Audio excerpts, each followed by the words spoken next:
शाम के समय माँ बेटी किचन के अंदर खाना बना रही थी।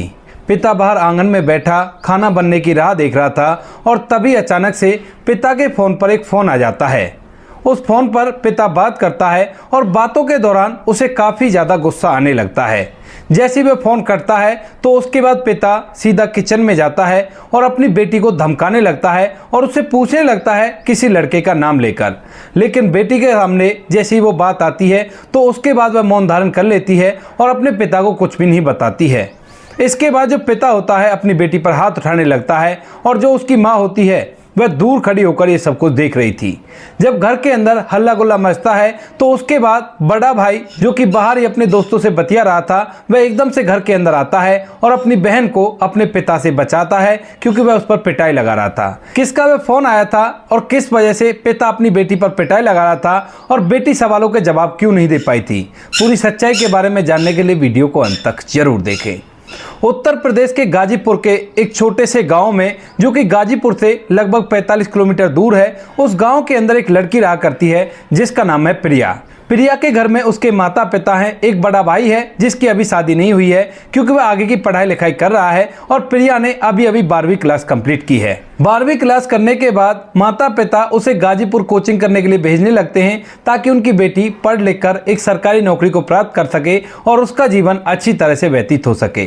कहीं पर भी कोई कैसी भी दिक्कत नहीं थी। पिता अच्छा खासा कमाया करते थे और परिवार के अंदर बहुत ही गहरा प्यार था। बिटिया रोज सुबह सुबह अपने गांव से एक बस पकड़ा करती और उस बस से गाजीपुर जाया करती है। धीरे धीरे प्रिया को कोचिंग करते हुए लगभग 1 साल बीत जाता है और 1 साल बाद एक दिन अचानक से जब प्रिया अपनी बस में बैठकर जा रही थी तो रास्ते में से एक गांव से एक लड़का उस बस के अंदर चढ़ता है। लड़के का नाम होता है आकाश। जैसे वो उस बस के अंदर चढ़ता है तो उसकी नज़र प्रिया पर पड़ती है, जो कि कोचिंग करने के लिए लगातार इसी बस से जाया करती है सुबह सुबह के समय में। और जैसे ही आकाश प्रिया को देखता है तो देखते ही देखता ही रह जाता है। दरअसल आकाश के घर में उसके माता पिता हैं और एक उसका छोटा भाई है।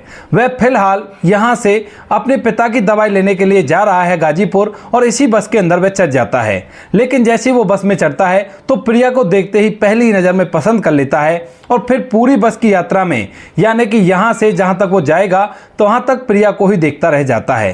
प्रिया को देखकर वह यह तो समझ गया था कि प्रिया पढ़ने लिखने वाली लड़की है क्योंकि उसके पास बैग भी था। और एक अचानक से ऐसी बात बस के अंदर होती है कि कंडक्टर के पास प्रिया के कुछ पैसे होते हैं, जिन पैसों को वापस लेने के लिए जब प्रिया कंडक्टर से कहती है तो कंडक्टर कल देने का बहाना करता है। लेकिन प्रिया उसे धमका देती है और कहती है कि अगर कल ही आपको पैसे लेने हैं तो आप मुझ पर ही पैसे छोड़ दीजिए, मैं ही आपको कल पैसे दे दूंगी, आप मेरे पैसों को अपने पास क्यों रख रहे हैं। यह बात सभी लोगों को प्रिया की तरफ अटेंशन करा देती है और इसके बाद जो आकाश होता है वह भी प्रिया की तरफ बड़ी ही गौर से देखने लगता है। जब प्रिया का यह स्वभाव वह देखता है कि वह अपने हक के लिए आवाज उठाना भी जानती है तो आकाश और भी उसकी तरफ देखने लगता है और सारे रास्ते भर उसकी ही तरफ देखता रहता है। जब स्टॉप आता है आकाश बस से उतर जाता है और प्रिया भी वहां से अपनी कोचिंग के लिए चली गई थी। प्रिया ने भी आकाश को नोटिस किया था, लेकिन हर रोज एक न एक ऐसा लड़का उसके पल्ले पड़ता है तो इसी वजह से वह इस पर ज्यादा गौर नहीं देती है। इधर जो आकाश होता है अपने पिता की दवाई लेता है और दवाई लेने के बाद वापस अपने घर आ जाता है, लेकिन उसके दिमाग में वही बातें घूम रही थी जो कुछ उसने आज बस में देखा था और उस लड़की का चेहरा बार बार उसकी आंखों के सामने आ गया था। यानी कि प्रिया से उसे कहीं ना कहीं प्यार हो गया था और अब वह इस बात को और आगे बढ़ाना चाहता है। तो इसी वजह से अगले ही दिन जो आकाश होता है वह दोबारा से उसी जगह पर उसी समय पे खड़ा हो जाता है जिस समय वो बस वहां पर आया करती थी और जैसी बस आती है तो फिर से उसके अंदर चढ़ जाता है। इस बार भी उसे प्रिया दिख जाती है और फिर से वह प्रिया की तरफ देखने लगता है। अब एक दिन उसने नोटिस कर लिया था प्रिया ने और दूसरे दिन भी उसे नोटिस कर लेती है और इसके बाद कुछ दिनों तक सिलसिला ऐसे ही चलता रहता है। यहां तक कि जो बस का कंडक्टर और ड्राइवर होते हैं उन्हें भी इस बच्चे पर शक हो गया था क्योंकि रोज सुबह सुबह ये उसी टाइम पर बस में चढ़ा करता और शाम के समय प्रिया के साथ ही जहां पर प्रिया कोचिंग किया करती थी वहीं बाहर रहकर वेटिंग किया करता और जब प्रिया वहां से बाहर निकला करती और जिस बस के अंदर बैठा करती उसी बस में ये भी बैठ जाया करता और वापस उसी के साथ आया करता। यह बात सभी लोगों को थोड़ी सी अजीब लगने लगती है जो वहां पर रेगुलर चल रहे थे, लेकिन उनमें से कुछ सोचते हैं कि हो सकता है ये कोई नौकरी किया करता हो या कोई इसका ऐसा काम हो जिसे करने के लिए जाया करता हो और इसी तरह से वो सभी लोग इस बात को ऐसे ही छोड़ देते हैं। इधर जो प्रिया होती है वह इस बात को काफ़ी दिनों से नोटिस कर रही थी और जैसे ही इन दोनों को एक दूसरे को देखते हुए 1 महीना कंप्लीट होता है तो उसके बाद एक दिन जो आकाश होता है वह प्रिया की तरफ देखकर मुस्कुराता है, तो बदले में जो प्रिया होती है वह भी उसकी तरफ देखकर मुस्कुरा देती है। जैसे प्रिया आकाश की तरफ देखकर मुस्कुराई थी तो उसके दिमाग में और भी ढेर सारी बातें चलने लगती हैं प्रिया को लेकर, और उसके बाद वह फोन का इशारा करके फोन नंबर मांगने लगता है। अब प्रिया जब देखती है कि नंबर मांग रहा है तो उसके बाद पहले तो वो उसे इग्नोर करती है, लेकिन धीरे धीरे वो कई बार उसे इशारा कर देता है और इसके बाद प्रिया भी समझ जाती है कि ये सच में ही मेरा नंबर चाहता है। इसके बाद जो प्रिया होती है वो अगले ही दिन एक पर्ची के अंदर अपना फोन नंबर लिखकर लाई थी, और जैसे इस बार आकाश उसे फोन नंबर का इशारा करता है तो प्रिया बस से उतरते समय उस पर्ची को अपने हाथ से गिरा देती है और आकाश उस पर्ची को देख लेता है। वहीं पर आकाश भी उतरता है और उस पर्ची को उठा लेता है। उसने उठाया तो उसके अंदर नंबर लिखा हुआ था और वह समझ गया था कि यह प्रिया का नंबर है, लेकिन वहां पर लिखा हुआ था कि जब भी फोन करो तो शाम के समय फोन करना, दिन के समय में यह नंबर पिताजी के पास रहता है। तो इसके बाद जो आकाश होता है आज वहां पर प्रिया के लिए वेट नहीं करता है और सीधा वहां से अपने घर चला जाता है, और 2 दिन ऐसे ही बीत जाते हैं। प्रिया को भी अब तक विश्वास हो गया था कि आकाश उसे प्यार करने लगा है और कुछ ना कुछ प्रिया के मन में भी चल रहा था। 2 दिन बाद अचानक से एक दिन शाम के समय उस फोन पर आकाश का फोन आता है, और जैसे ही फोन आता है तो प्रिया एकदम से समझ जाती है कि आकाश का ही फोन है, तो झट से उस फोन को उठा लेती है। फोन उठाने के बाद वो उससे पूछने लगती है कि कौन है और किससे बात करनी है। तो उसके बाद आकाश बताता है कि मैं वही लड़का हूं जो बस में तुम्हारे पीछे पीछे सफर किया करता था और बेमतलब की ऐसे ही तुम्हारे पीछे घूमा करता था। इसके बाद प्रिया थोड़ी सी इस बात के बारे में सोचने लगती है और कहती है कि हाँ बताओ तुम बस में मेरा पीछा क्यों किया करते थे। अब इसके बाद आकाश कह देता है कि पीछा करने का केवल एक ही मतलब होता है कि मैं तुमसे प्यार किया करता था और इसी वजह से तुम्हारे पीछे घूमा करता था।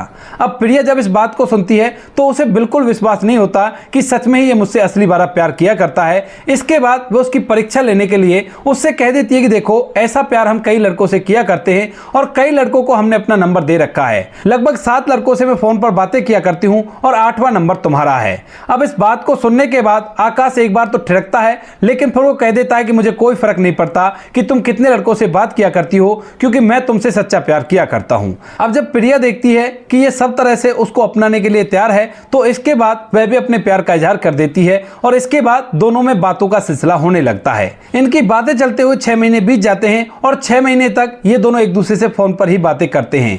ना तो एक दूसरे से मिलने के लिए गए थे और ना ही किसी ने भी मिलने के लिए कहा था, केवल ये फोन पर प्यार भरी बातें किया करते और इसी से खुश थे। इसके बाद एक दिन जो आकाश होता है उसके घर वाले उसकी शादी के लिए उससे पूछने लगते हैं, लेकिन तभी आकाश अपने घर वालों को प्रिया और उसके बारे में सब कुछ सच बता देता है और कहता है कि एक लड़की है प्रिया, मैं उससे बहुत ज्यादा प्यार किया करता हूं और मैं उसी के साथ शादी करूंगा। अब आकाश के घर वाले जब इस बात को सुनते हैं तो उससे पूछने लगते हैं कि कैसी लड़की है, देखने में खूबसूरत तो है ना। तो उसके बाद जो आकाश होता है प्रिया का फोटो उन्हें दिखा देता है, क्योंकि आकाश के पास अब तक प्रिया का फोटो भी आ गया था। जैसे ही घर वाले प्रिया का फोटो देखते हैं तो फोटो देखते ही उसे पसंद कर लेते हैं और कहते हैं कि ठीक है बेटा, इससे बोल दे ये अपने घर वालों से बात कर लेगी और उसके बाद हम तुम्हारी से शादी करा देंगे। आकाश इस बात को सुनकर बड़ा ही खुश हो जाता है, क्योंकि उसके माता पिता को इस बात से कोई भी ऐतराज नहीं था कि उनका बेटा लव मैरिज कर रहा है। बस उन्हें तो इस बात की खुशी थी कि उनके बेटे ने उन्हें बता दिया है, ना कि इधर उधर भागकर शादी की है। इसके बाद आकाश यह खबर प्रिया को देता है और प्रिया भी इस बात को सुनकर बड़ी खुश होती है और वह भी अपने घर वालों से बात करने का फैसला करती है। इसके बाद जो प्रिया होती है दूसरे दिन सुबह सुबह अपनी माँ के पास बैठी हुई थी और माँ को अपने और आकाश के बारे में बता देती है। कहती है कि माँ, एक आकाश नाम का लड़का है और बस के अंदर इसी तरह से हम दोनों को प्यार हुआ था और मैं और वो दोनों एक दूसरे से शादी करना चाहते हैं। उसके घर वाले तो राजी हैं, केवल आप लोगों की इजाजत की जरूरत है। अब माँ जैसे इस बात को सुनती है और वो भी गाँव के माहौल में, तो एकदम से गर्म हो जाती है और अपनी बेटी को धमकाने लगती है। लेकिन बेटी बार बार अपनी माँ को समझाने की कोशिश करती है, लेकिन माँ उसकी एक नहीं सुनती है। वह पहले तो उसे धमकाती है और जब बेटी बार बार उस लड़के को सही बता रही थी तो उसके बाद माँ उस पर हाथ उठा देती है और जब 2-4 थप्पड़ प्रिया को लगते हैं तो उसके बाद उसका प्यार का बुखार उतर जाता है और वह चुपचाप वहां पर रह जाती है। माँ ने उसको पिटाई लगा दी थी और पिटाई लगने के बाद जो प्रिया होती है वह चुपचाप रह गई थी। लेकिन जैसे ही ये बात आकाश को पता चलती है कि उसकी माँ ने उसकी बात सुनकर उस पर पिटाई लगा दी है, तो उसके बाद जो आकाश होता है वह डिसाइड कर लेता है कि वह खुद प्रिया के पिता से बात करेगा और उनको बताएगा अपने और प्रिया के बारे में, और उसके बाद उनसे इस चीज की हामी भरवाएगा। यही सोचकर आकाश पूरे दिन भर सोचता रहता है कि किस किस तरह से उसे बात करनी है। और जैसे ही शाम का समय होता है, शाम के समय वह प्रिया के पिता के पास फोन मिला देता है। प्रिया का पिता बाहर आंगन में चारपाई पर बैठा हुआ था और खाना आने की राह देख रहा था। जैसे उसका फोन रिंग करता है तो उसके बाद वह फोन उठाता है, और फोन उठाते ही दूसरी तरफ से आकाश बोलता है। सबसे पहले तो उनको नमस्कार करता है, और नमस्कार करने के बाद उन्हें बता देता है कि अंकल, मैं आपकी बेटी से प्यार किया करता हूं और उसी से शादी करना चाहता हूं।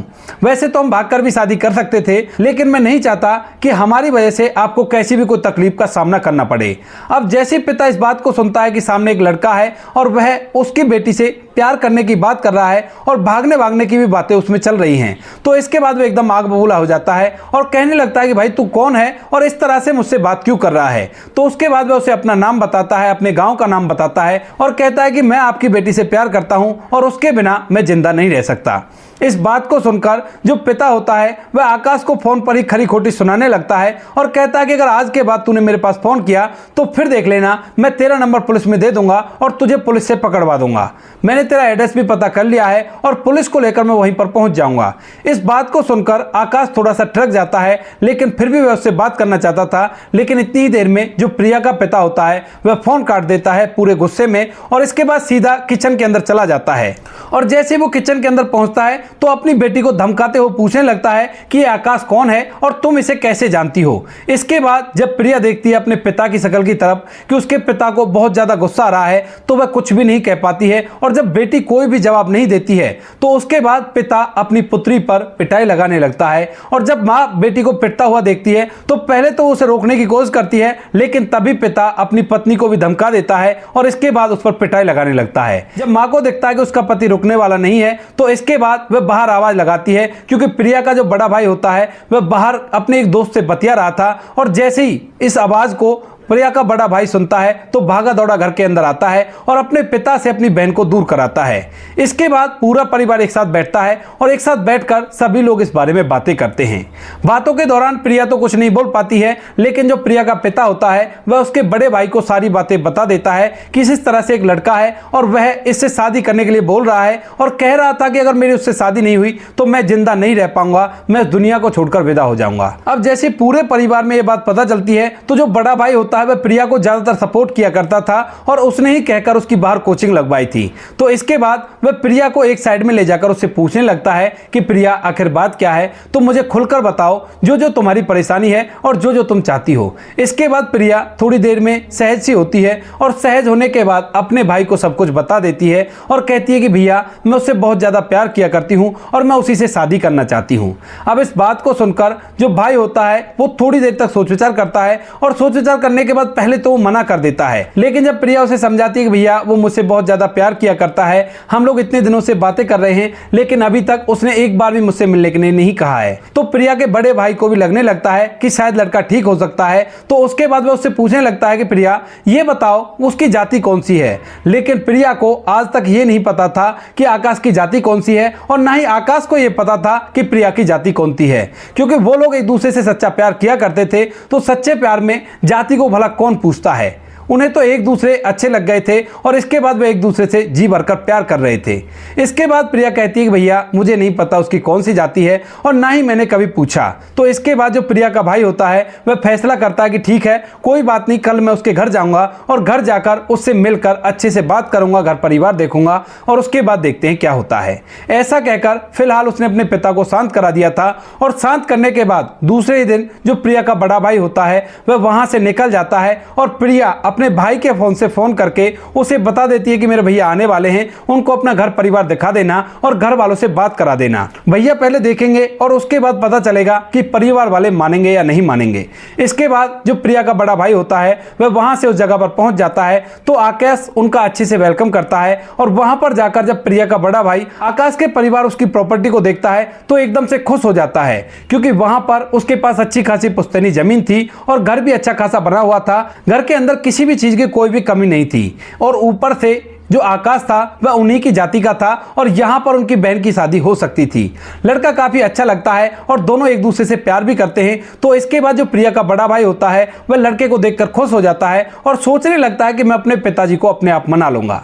यही सोचकर जो प्रिया का बड़ा भाई होता है वह सीधा अपने घर जाता है और घर जाकर अपने पिता को लड़के के बारे में सब कुछ बताता है। उसने सारे खेत खलियान उसके देख लिए थे, तो अच्छी खासी पुश्तैनी जमीन थी और 2 भाई थे और अच्छा खासा घर बना हुआ था। लेकिन जो पिता होता है वह इस बात को मानने से मना कर देता है और कहता है कि अगर तुम पूरा परिवार इसकी उससे शादी कराना चाहते हो तो मैं उस शादी में बिल्कुल भी नहीं आऊंगा। अब बेटा समझ गया था कि पिताजी का ईगो हर्ट हो रहा है, तो उसके बाद धीरे धीरे करके वह अपने पिता को समझाता है और समझाने के बाद सभी लोग इस शादी के लिए मान जाते हैं। जैसे प्रिया के पिता इस बात के लिए मान जाते हैं तो प्रिया का पिता, उसका भाई और कुछ और सदस्य वहां से सीधा आकाश के घर पहुंच जाते हैं और वहां जाकर उसकी शादी पक्की करा देते हैं।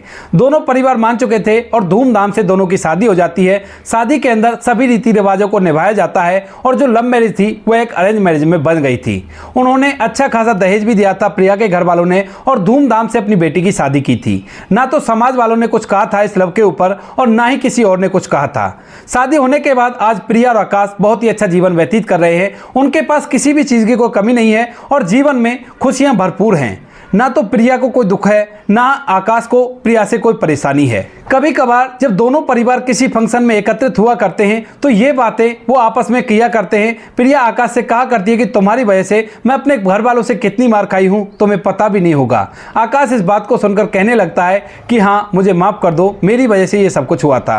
कभी कभी वो पुरानी बातें भी हुआ करती हैं जब वो दोनों एक दूसरे से बातें किया करते थे स्टार्टिंग में, और प्रिया ने कहा था कि मैं 7-8 लड़कों से बातें करती हूँ। तो उसके बाद आकाश पूछने लगता है कि कहाँ है वो 7-8 लड़के जिनसे तुम बातें किया करती थी, क्योंकि अब तो मेरी तुमसे शादी हो गई है ना। तो प्रिया कहती है कि नहीं, मैं तो तुम्हारा वैसे ही टेस्ट लेने के लिए ऐसा किया था, ऐसा कुछ भी नहीं था, मैं किसी से भी कोई बातें नहीं किया करती थी। वो तो तुम 1.5 महीने तक मेरे पीछे घूमे थे, वरना मैं तुम्हें भी अपना नंबर नहीं देती। ऐसा कहकर पति पत्नी आपस में हंसने लगते हैं और पूरा परिवार खुशियों के साथ अपना समय व्यतीत करता है। तो दोस्तों, ये थी आज की कहानी। आपको कहानी जैसी भी लगी हो कमेंट सेक्शन में बता देना। वीडियो अगर अच्छी लगी हो तो वीडियो को लाइक और चैनल को सब्सक्राइब जरूर करें, ताकि हमें थोड़ा सा हौसला मिले आप लोगों के लिए ऐसे अच्छे वीडियो बनाने के लिए। इन कहानियों को सुनाने का उद्देश्य किसी को परेशान करना बिल्कुल भी नहीं है। यह कहानी आपको इसलिए सुनाई जाती है ताकि आप लोग इन कहानियों में से कुछ ना कुछ सीख सको और अपने जीवन में उस चीज को अप्लाई कर सको। मिलते हैं किसी नेक्स्ट वीडियो नए टॉपिक के साथ, तब तक के लिए जय हिंद, जय भारत, जय हिंदुस्तान।